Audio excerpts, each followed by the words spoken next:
नवादा से एक स्टूडेंट आप लोगों के समक्ष कुछ बातों को रखने जा रहा हूँ। खास करके शिक्षा से। ये हमारी जो वर्तमान जो सरकार है, ये शिक्षा के दो नीति पर काम कर रही है। किस प्रकार, ये मैं कुछ मुद्दों के साथ मैं आपको लोगों को रखना चाहूँगा और बताने की कोशिश करूँगा। और मैं न्यायालय और मीडिया से ये अपील करना चाहूँगा, ये अनुरोध करना चाहूँगा कि हम स्टूडेंट्स की बातों को सुना जाए, क्योंकि ये सरकार हम लोगों की बातों को नहीं सुन रही है। इसलिए आप लोग से उम्मीद है कि हम लोगों की बातों को सुना जाए और सही प्लेटफॉर्म एक दिया जाए। कुछ मुद्दों के साथ मैं बता रहा हूँ कि क्यों ये दोहरी नीति पर काम कर रही है। शुरुआत करते हैं 2018 के गेस्ट टीचर से।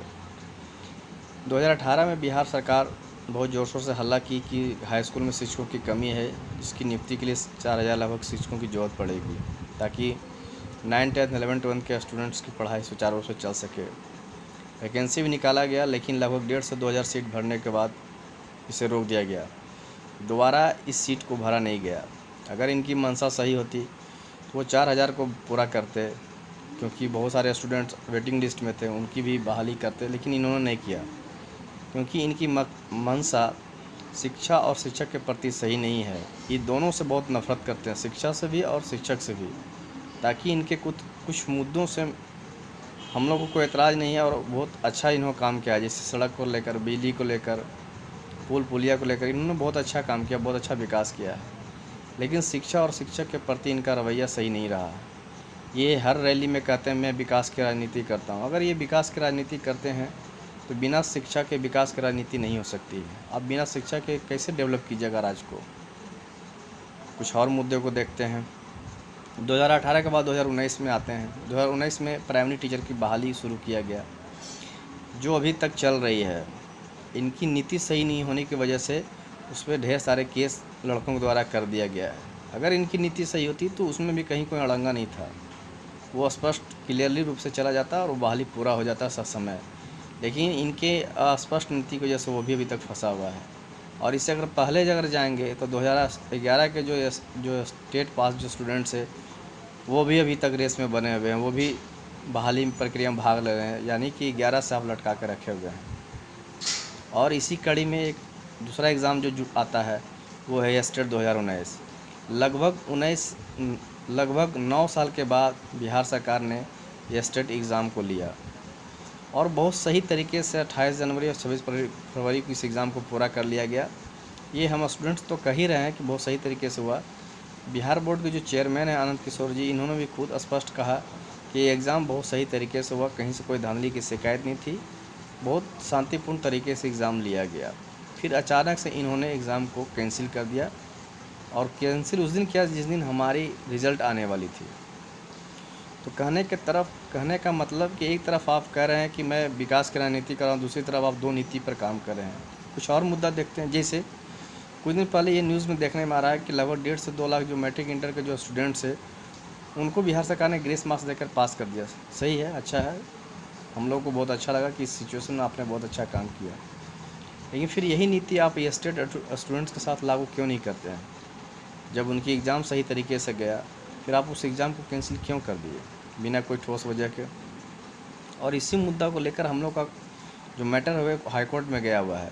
2 हियरिंग हुआ है और अभी तक जो वकील हैं, जो बीएसबी बोर्ड के जो तरफ से वकील हैं, वो नहीं आए हैं। कहने का मतलब इस पेंडेमिक सिचुएशन में हम स्टूडेंट्स का आर्थिक और मानसिक दोहन किया जा रहा है। मानसिक एग्ज़ाम को आपने कैंसिल कर दिया तो मानसिक रूप से पीड़ित हैं। दूसरी बात, लगभग 2 हियरिंग में 3 लाख रुपया खर्च हो चुका है, मैंने आर्थिक रूप से भी हमारा दोहन हो रहा है हम लोगों का। तो आप शिक्षा और शिक्षक के प्रति क्या रवैया रखते हैं, इन बातों से कोई भी नागरिक समझ सकती है। और कितना आप नफ़रत करते हैं इस चीज़ों से, शिक्षा और शिक्षक से, ये बिहार की जनता भी जानती है, और खास करके जो नियोजित शिक्षक हैं वो अवश्य जानते हैं। मैं नियोजित शिक्षक के टॉपिक पर भी अगला वीडियो में स्पेशली उन्हीं के बारे में बताऊंगा, लेकिन तत्काल मैं शिक्षा के प्रति ये बताने की कोशिश कर रहा हूँ। तो आप इस तरह से विकास की राजनीति कीजिएगा, ये दो नीति से आप स्टूडेंट्स को भलाई कीजिएगा। आप एक तरफ फिर चुनाव की जब रैली होती है उसमें हल्ला करते हैं, बहुत ढोल पीटते हैं कि मैं हर एक पंचायत में हाई स्कूल खोलने जा रहा हूँ, तो उस हाई स्कूल में पढ़ाएगा कौन?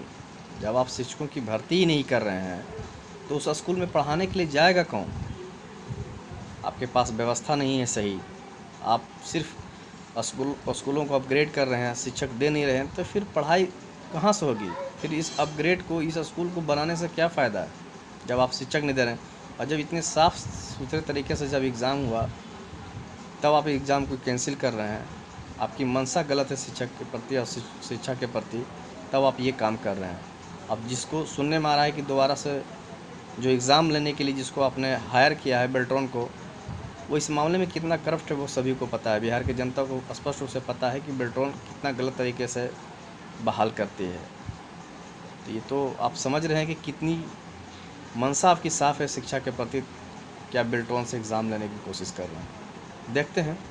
और जहाँ तक धांधली की शिकायत थी, अगर बिहार बोर्ड को ये लगता था कि धांधली हुई थी तो वो फर्स्ट हियरिंग में आके सबूत को पेश करते कि हाँ धांधली हुई है, तो हम लोग भी देखते। आपने तो अभी तक नहीं आया। और अगर धांधली हुई थी तो फिर कैसे हुई, सबसे बड़ा सवाल।